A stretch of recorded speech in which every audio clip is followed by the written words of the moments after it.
قتلوئ زنانه مه قتلوئ او نور زمونږ وروڼه بایګان مه قتلوئ نه پټېږئ نه پټېږي دا خبره چا نه پټه شوه چا نه کومه خبره پټه شوه بس دی که نه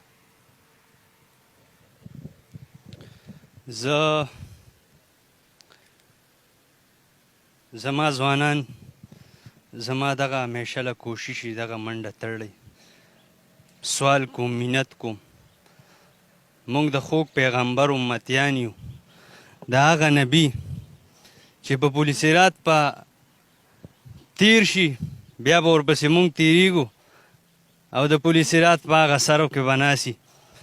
الله ته به سوال کوي منت کوي چې دا بنده راپورې کړه زه خپلو ځوانانو ته عاجزانه ریکویسټ کوم دغه تور سرو ته د بی بی فاطمه ژوند وګورئ د خپل حضور پاک حضرت محمد صلی الله علیه و آله وسلم ژوند وګورئ